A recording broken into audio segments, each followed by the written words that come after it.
Pemerintah terus memperkuat pembangunan sumber daya manusia sebagai fondasi utama menuju Indonesia yang maju, mandiri, dan inklusif. Salah satu upayanya adalah lewat program Makan Bergizi Gratis atau MBG sebagai hak anak Indonesia. Program MBG lahir dengan latar belakang data mayoritas anak Indonesia yang tidak punya akses terhadap menu dengan gizi seimbang. Negara pun kemudian hadir dengan sasaran meningkatkan kualitas pertumbuhan, kecerdasan, dan kesehatan anak. Karena 60% anak Indonesia tidak punya akses terhadap menu dengan gizi seimbang. 60% anak Indonesia tidak pernah minum susu karena tidak mampu beli susu. Tahun ini kita penuhin dulu intervensinya. Nah, tahun depan kita akan barengi intervensi itu dengan edukasi. Kita lengkapi dengan edukasi di mana anak-anak sudah harus mulai paham memilih makanan yang sehat. Termasuk juga memberikan edukasi mungkin kepada orang tuanya agar membuat atau memberikan makanan yang sama kualitasnya di program Makan Bergizi. Di tengah kendala pelaksanaannya, termasuk gelombang keracunan yang terjadi pada September lalu, program MBG terus berlanjut. MBG bahkan mendapat pengakuan internasional, termasuk dari UNICEF dan World Food Program Perserikatan Bangsa-Bangsa, sebagai salah satu inisiatif pemberian makan terbesar di dunia. Pengakuan yang jadi bukti Indonesia berada di situasi lonjakan signifikan dalam revolusi gizi yang inklusif dan berkelanjutan. Tujuan utamanya tentu saja mencapai generasi emas di tahun 2045.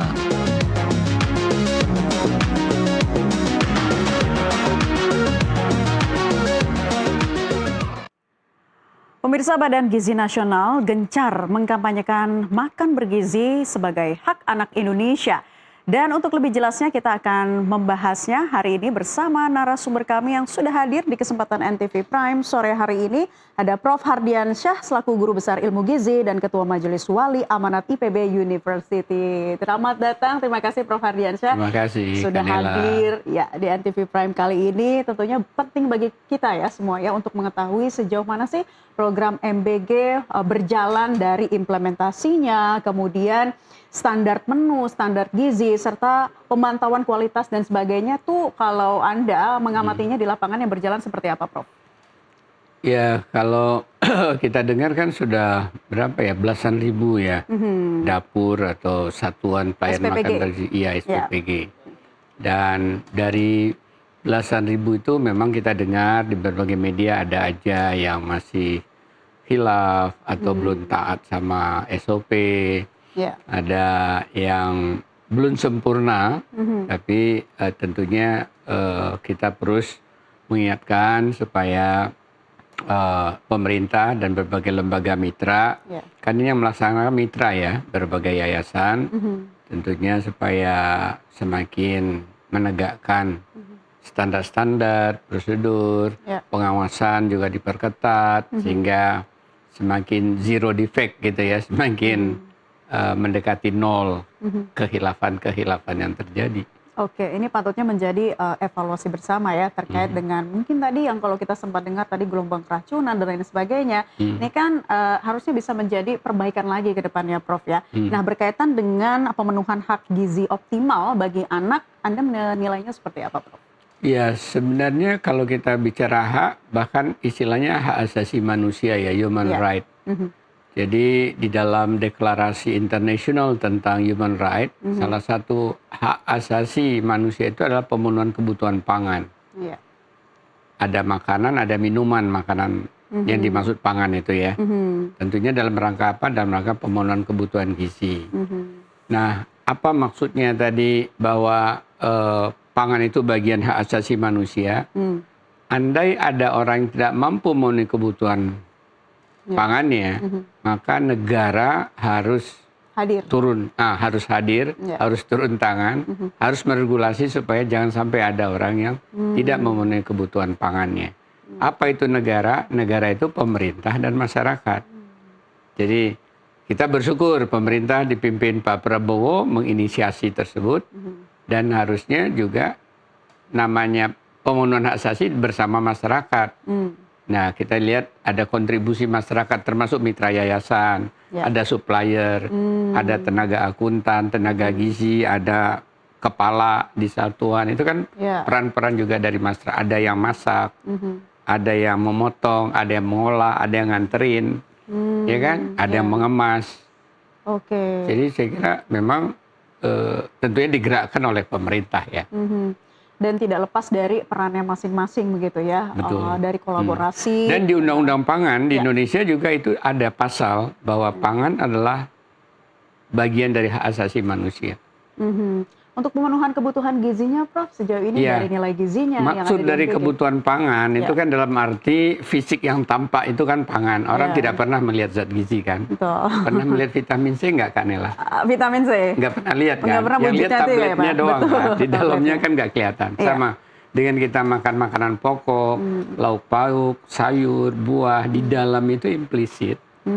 Dan minum, termasuk susu, di dalam itu implisit zat-zat gizi tadi. Nah, jadi memenuhi kebutuhan gizi berarti melalui pemenuhan kebutuhan pangan. Nah, itu ada satuan-satuannya, sekian gram, atau sekian piring, sekian sendok, sekian mangkok, untuk sekian potong untuk dipenuhi dari konsep gizi seimbangnya gitu.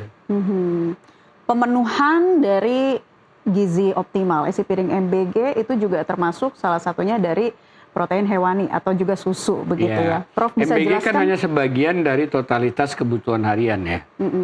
Kayak Kak Nela kan pagi juga makan sarapan. Jadi andai kan Kak Nela hamil itu dapat nanti dari MBG hanya sekali kan. Kurang lebih sepertiga dari kebutuhan harian. Betul. Artinya inilah peran pemerintah dalam rangka memenuhi kebutuhan gizi. Kalau kita bicara kebutuhan gizi sebenarnya banyak sekali zat gizi ya. Apa aja tuh Prof? Bisa dijelaskan juga gitu. Ya, karbohidrat yang biasa dihebohkan dengan ada yang dari berbagai sumber, ada dari nasi, dari jagung, dari singkong, dari umbi-umbian, bahkan dari pisang muda, itu juga ada karbohidrat. Kita nggak lihat dia, tapi ketika kita makan itu, karbohidrat terpenuhi sebagai bagian untuk memenuhi kebutuhan. Ada protein tadi yang Kak Nela katakan, ada lauk pauk, tahu, tempe, sayur, tahu, tempe, ikan, telur, daging, ya, susu, itu semua bagian misalnya dari protein. Jadi dengan kita sederhananya masyarakat awam kan nggak tahu itu zat gizi, tahunya makan, maka perlu diatur dalam satu piring makan tadi ada makanan pokoknya, ada lauk pauknya, ada sayurnya, ada buahnya, ada minumnya. Nah, kalau dalam MBG kan minum ini dibawa disediakan peran masyarakat. Masing-masing peserta nyiapin minum. Nggak perlu dari pemerintah minum gitu ya. Nah, mengenai kebutuhan gizi optimal juga kalau kita berbicara tentang protein hewani tadi, Prof. Seberapa penting sih susu ada dalam MBG ini? Ya, susu bisa salah satu sumber pangan zat gizi. Tentunya tergantung dalam konteks siapa yang akan menggunakan atau mengkonsumsinya, juga tergantung pada dari sisi supply-nya tersedia apa tidak. Kalau dari sisi konsumennya, katakan anak-anak sekolah, ya. Jadi kalau itu sesuai dengan selera anak atau tidak ada masalah gangguan kesehatan, alergi, laktos intoleran, saya kira itu oke-oke saja, ya. Selagi supply-nya ada dan dari sisi penyediaan terjangkau secara ekonomi ya. Jadi katakan kurang lebih kan itu 10.000 yang digunakan ya per sasaran, per anak atau ibu tadi untuk pemenuhan kebutuhan pangan, tapi di dalam itu pun juga ada ongkos produksi ya. Nah ini kan berarti kalau harus menyediakan susu setiap hari menurut saya mungkin kesulitan. Karena satu Tetra Pak 220 mili saja itu udah 8.000, 10.000 ya. Tergantung brand lah, bisa jadi lebih. Jadi kalau tadi satu hari ditabung 1.000, mungkin hari ke-8 baru bisa beli susu. Artinya 1 kali seminggu atau 2 kali sebulan itu memungkinkan dari uang tadi.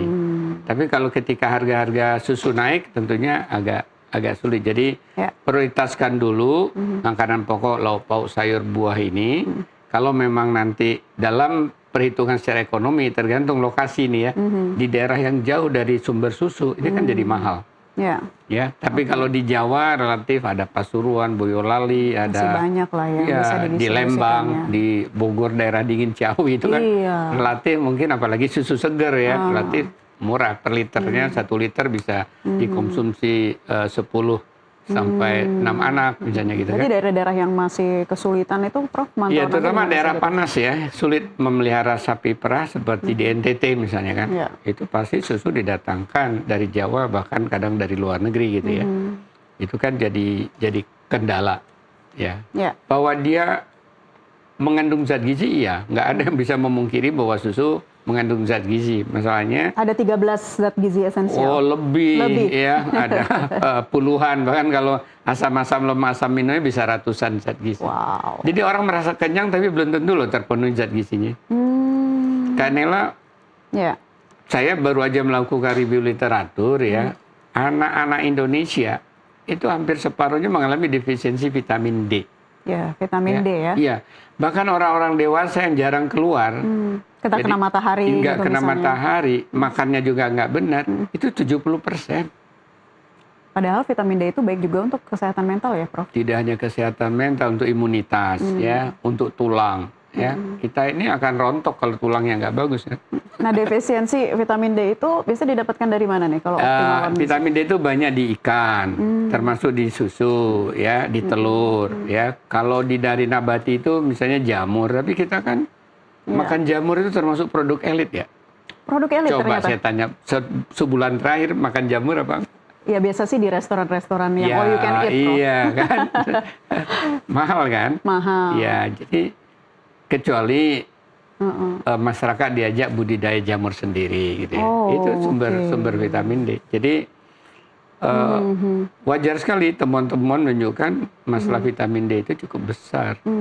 Meskipun kita negara yang mataharinya luar biasa. Baik, nah untuk perbandingan efektivitas susu ya mungkin bisa digantikan dengan protein lain nih Prof ya yang kemudian memenuhi standar pemenuhan gizi di MBG yang mungkin menjadi pengamatan dan untuk masukan ke depannya menurut Anda seperti apa?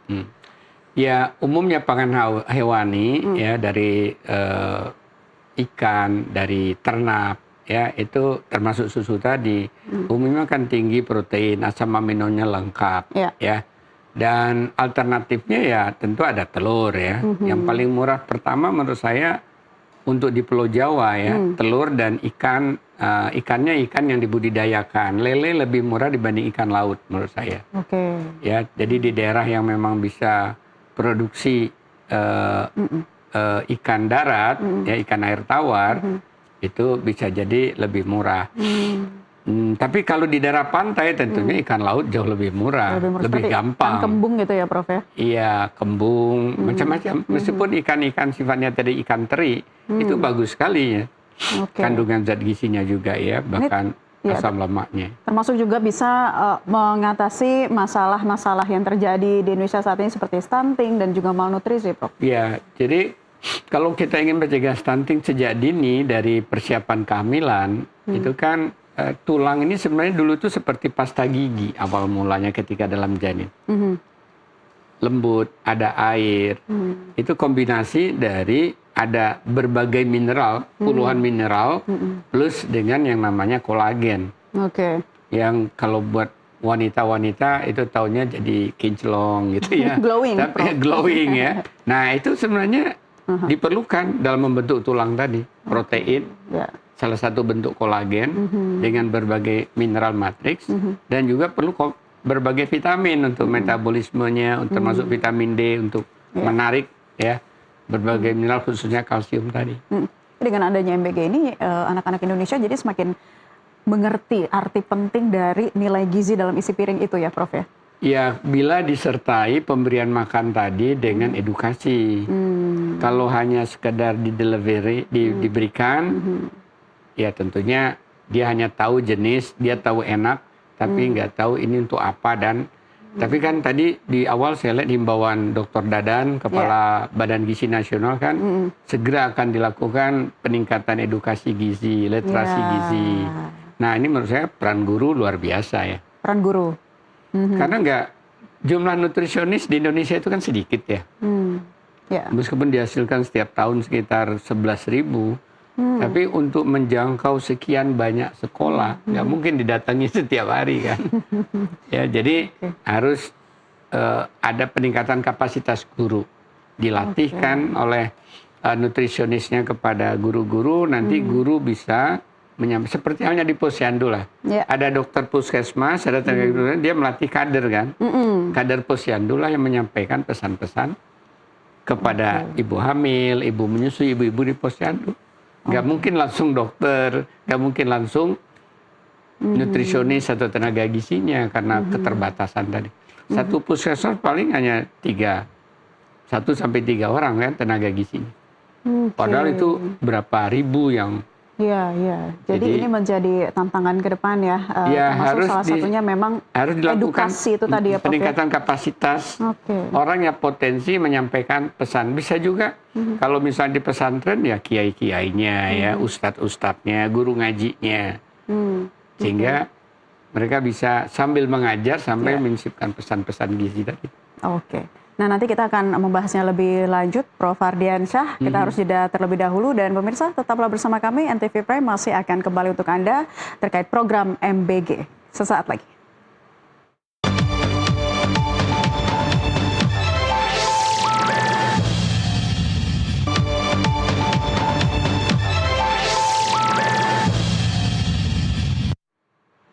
Kembali bersama kami di NTV Prime, dan pemirsa, untuk memperkaya pengetahuan kita tentang pemenuhan program makan bergizi gratis di Indonesia, kita akan menyimaknya dalam paparan angka program MBG bersama dengan rekan saya Muhammad Irsal. Irsal, ada datanya ya mengenai bagaimana SPPG berjalan, kemudian juga penerima manfaat dari MBG itu sendiri. Silakan, Irsal. Baik, Naila dan Prof, saya tahan dulu karena saya akan membuka data bagi Anda pemirsa bahwa bagaimana makan bergizi gratis sejak diluncurkan oleh Presiden Prabowo Subianto hingga saat ini sudah mencakup berapa, terus kemudian SPPG yang telah dibangun sudah berapa di Indonesia. Penyebarannya di Indonesia juga sudah berapa. Kita lihat data berikut ini, program MBG dalam angka kita akan tunjukkan kepada Anda. Baik, dari awal diluncurkan MBG hingga saat ini, bahwa penerima manfaat sudah berjumlah 43.826.543, di mana data ini dibagi menjadi 3 kategori penerima manfaat, antara lain adalah anak sekolah, dengan porsi 40.163.283. Sementara kategori berikutnya, ibu hamil dan menyusui, mendapat porsi 1.36.878. Sementara kategori yang terakhir, yaitu balita, dengan porsi 2.213.883. Tahun depan, makan bergizi gratis ini masih menjadi prioritas Presiden Prabowo Subianto, di mana dari total 3.842 triliun APBN 2026, dan diantaranya 2.567 triliun merupakan alokasi yang dikhususkan untuk 8 program prioritas.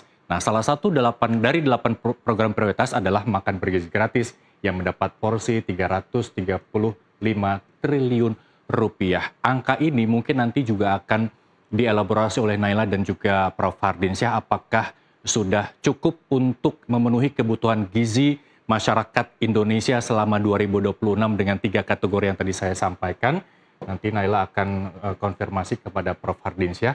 Sementara dari pemberlakuan tahun lalu hingga saat ini, jumlah satuan pelayanan pemenuhan gizi di Indonesia saat ini sudah mencapai 16.336. Ya, 16.336. Di mana dari 16.363 ini terbagi menjadi 3 wilayah.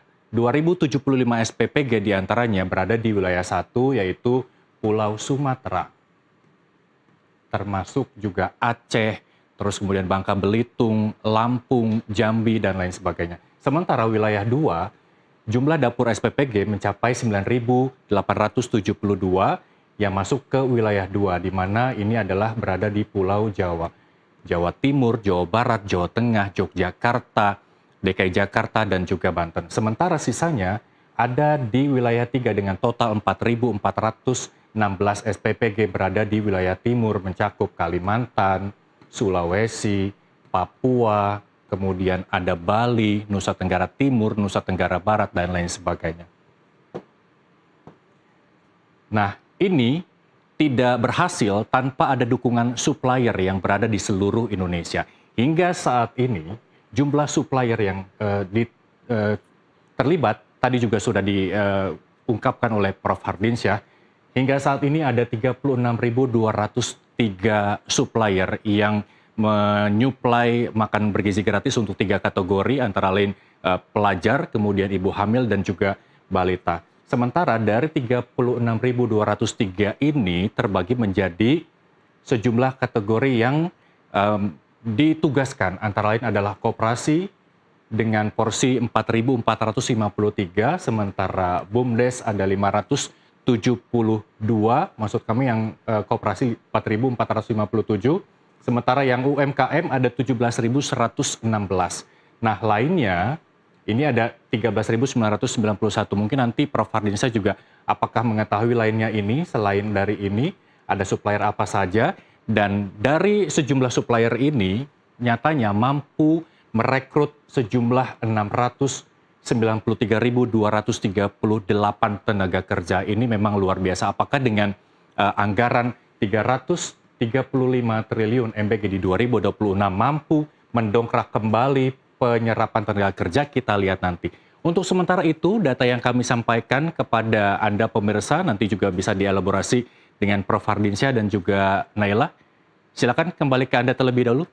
Baik, terima kasih rekan Irsal atas pemaparan yang begitu komprehensif. Kita jadi semakin tahu nih bagaimana penyebaran SPPG serta sampai dengan jumlah supplier pendukung MPG yang ternyata bisa menyerap sekian banyak tenaga kerja. Nah, apakah Prof. Hardinsyah juga yakin bahwa dengan total 330 triliun ini juga semakin mampu menambah cakupan penerima manfaat, terus kemudian mampu menyerap tenaga kerja, dan yang terpenting adalah apakah mampu memenuhi kebutuhan gizi masyarakat Indonesia di 2026. Silakan. Kita langsung tanyakan saja ya kalau gitu ya, Muhammad Irsal. Terima kasih untuk pemaparannya, Prof. Silakan apa yang ditanyakan rekan saya itu tadi dengan anggaran besar, apakah juga mampu untuk memenuhi kebutuhan pemenuhan gizi bagi masyarakat Indonesia? Ya, secara teoritis kan memang itu ditujukan untuk memenuhi 1/3 dari kebutuhan harian.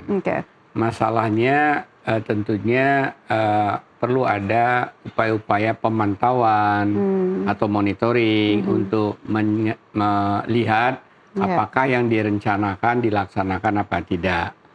Jadi dari pengalaman saya dapat kesempatan ada ke Jawa Tengah, Jawa Timur, berbagai SPPG ya. Ya, saya lihat apa yang direncanakan, apa standarnya terlaksana gitu ya. Tapi ketika ada tayangan-tayangan di TV, saya juga pernah lihat, loh kok buahnya kecil banget gitu ya. Itu di wilayah mana tuh, Prof? Nggak tahu, saya kan TV, hanya lihat gitu aja. Kan kita bisa bayangkan ya, kalau semangka diberi setipis ini, hanya separuh ini, itu belum memenuhi harapan kebutuhan buah. Karena kalau semangka itu ukurannya kurang lebih 100 gram, harusnya sih separuh ini tapi tebalnya 2 kali ini, begini gitu.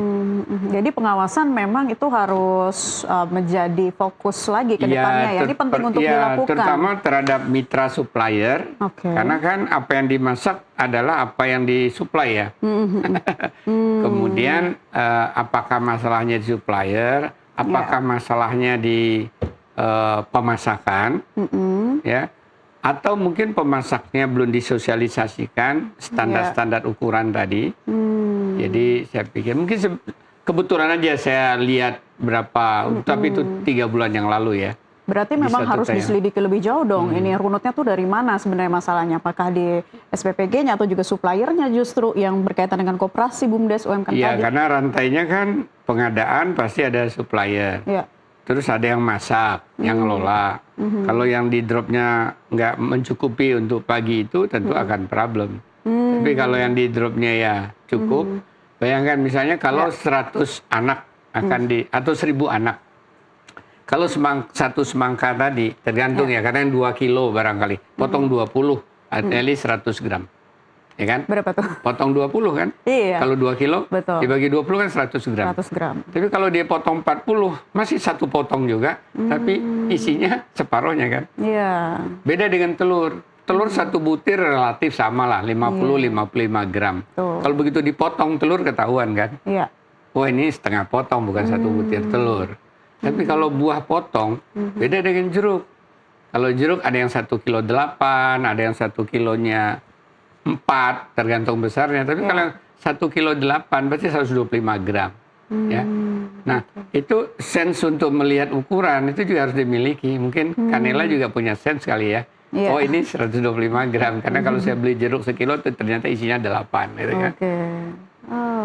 Oh ini 100 gram, karena ketika saya beli itu 10 Iya, kita bisa butir di melihat lah dalamnya. bagaimana kemudian potongannya tuh mungkin panjang tapi Iya. tipis ya Prof ya. Nah, Ini karena itu juga- pengawas perlu diasah pemahamannya. Idealnya sih bawa timbangan ya, ditimbang tapi kan nggak mungkin juga ya itu kalau setiap hari dibawa mengevaluasi. ya. Tapi evaluasi itu kan tidak berarti setiap saat. Yang di setiap saat Ini- kan dipantau dengan cara yang Iya. mudah. Boleh ditampilkan lagi mungkin di layar kaca tadi ada sejumlah menu MBG yang bisa kita lihat. Nah, bisa Prof sampaikan nih berkaitan dengan menu dan juga nilai gizinya ya atau standarnya yang bisa menjadi manfaat ya bagi penerima manfaat. Apakah sudah cukup memenuhi standar pemenuhan gizi? Tadi tuh kalau dalam sepiring saya lihat ada pisang, ada Ya kalau lauknya, ada jenisnya sih proteinnya. lengkap biasanya. Sudah lengkap Ada ya. nasi, ada lauk pauk, ada sayur, ada buah. Walaupun di daerah-daerah tertentu susu itu masih sulit untuk Kan didapatkan. saya bilang tadi nggak sih lauk makan pokok, lauk Ya. pauk, sayur, buah itu selalu ada. Baik. Susu kan memang biayanya tidak memungkinkan setiap hari. Oke. Dan juga tadi kalau jumlah SPPG kita lihat ada 16.363 ini Pulau Jawa ternyata yang paling banyak ya Prof ya. Itu apa Nah, itu sosis? Apa ya? ini kita lihat tuh ya standar pemenuhan gizi dari SPPG tadi ya berupa juga distribusinya Itu dari siswanya ikut ya SMA negeri. ya ini dari para siswa ya di SMA Nah, negeri itu ini nih ukuran menunya nih pisangnya Prof. oke itu. Pasti itu sekitar 125, 120 gram. Oke.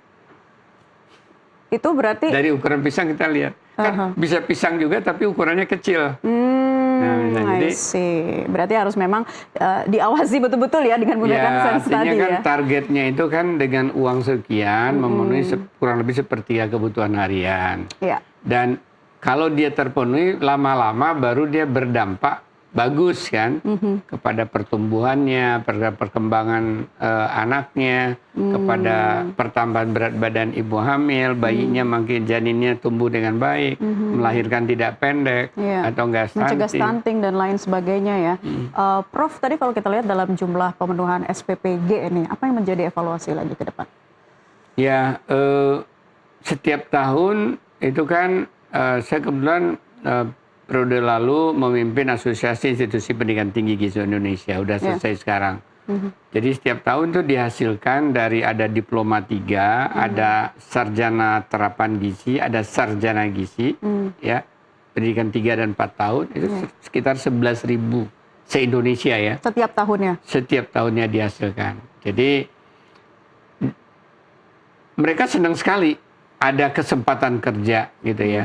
Tapi seringkali kan masalahnya bahwa dia diluluskan misalnya di Pulau Jawa, tapi yang dibutuhkan di Papua misalnya kan. Yang di Papua hanya meluluskan 1 tahun misalnya hanya 30 orang atau 100 orang dengan D3-nya misalnya. Ya. Kan belum bisa mensuplai kecepatan pendirian. Jadi harus terjadi mobilisasi dari satu daerah yang padat lulusan gizinya ke daerah lain. Nah itu hanya bisa kalau ada informasi yang jelas bahwa bulan depan, bulan Januari akan dibuka misalnya di Aceh 100 dapur atau SPPG. Nah itu kalau itu ada informasi pasti terjadi Iya. pelamaran menuju ke lokasi sana gitu kan. Dan juga bisa nantinya pembagiannya seperti apa untuk Ya. daerah-daerah yang dibutuhkan itu tadi. Nah, ya, Prof? masalahnya juga salah satu kendala yang mungkin ya jadi kendala, sebagian besar mahasiswa lulusan gizi itu adalah perempuan. Katakan 85%. Apakah mereka mau dimobilisasi ke daerah NTT, ke Papua, ke Ternate, Maluku Utara, ini juga yang harusnya rasa kebangsaan ini ditanamkan ya. Tapi mungkin juga ada sistem insentif. Seperti zaman dulu kan ada dokter, begitu lulus ditempatkan jauh, karena ada insentif. Kalau nggak dia mau gitu, nanti nggak akan bisa masuk PNS gitu kan ya. Jadi itu bisa dibangun rasa kebangsaan tadi, salah satunya dalam tanda petik setengah maksa, ya, dengan perjanjian, insentif, kemudian reward system setelah dia mengabdi 2 tahun, 5 tahun misalnya. Sudah diwacanakan itu, Prof. Karena kan ini program prioritas ini kita wacanakan Presiden Prabowo Subianto ya. Kita wacanakan sekarang ini. Oke, baik. Prof, ini berkaitan juga dengan dari 43 juta ya penerima manfaat. Ini ibu hamil ada 1 juta. Nah, kalau untuk anak sekolah kan distribusinya bisa kita saksi, bisa kita lihat secara langsung gitu. Misalnya ada 400, ini distribusinya benar-benar nyata. Nah, kalau untuk tantangan ibu hamil dan menyusui ini khususnya seperti apa, Prof? Ya, memang tantangan mendistribusikan makanan MBG ini dari SPPG ke ibu hamil, ibu menyusui dan anak balita itu jauh lebih berat dibanding menyampaikan makanan ini ke sekolah. Tadi tampak di data yang disampaikan Prof. Irsal, rekan Irsal tadi, bahwa untuk ibu hamil kan itu baru sekitar 1 juta sekian. Padahal di Indonesia ada 5 juta ibu hamil setiap tahun. Nah, ini masalahnya apa sih, Prof, sebenarnya? Ya itu tadi, tantangan berat tadi karena apa? Distribusi itu kan berarti harus ke rumah. Dan itu saya kira sudah dimodifikasi ya, tidak 5 hari harus diantarin Senin sampai Jumat, tapi misalnya diantar hari Senin, yang matangnya, yang bahan mentahnya untuk hari Selasa, dia masak sendiri. Dan itu saya kira ada nilai pemberdayaannya. Ibu-ibu jangan hanya sekedar nerimo aja, tapi dia bantu dong masak gitu ya. Baik, Prof, terakhir. Terus datang lagi Rebo, makan yang udah disiapin, Rebo siap makan, tapi dibawa mentahnya untuk dimasak hari Kamis atau Jumat misalnya. Jadi harus pinter-pinter juga ya. Karena nggak bisa seperti sekolah kan. Mengumpulkan ibu hamil setiap hari. Belum lagi kalau ibu hamil di daerah pekerjaan ya, di daerah perkebunan, pemetik teh, kan umumnya mereka pergi bekerja. Jadi belum tentu juga ketika diantar ada, bisa jadi diterima oleh orang yang di rumah, nunggu dia pulang jam 4 takut basi. Harus bisa jadi bola dong.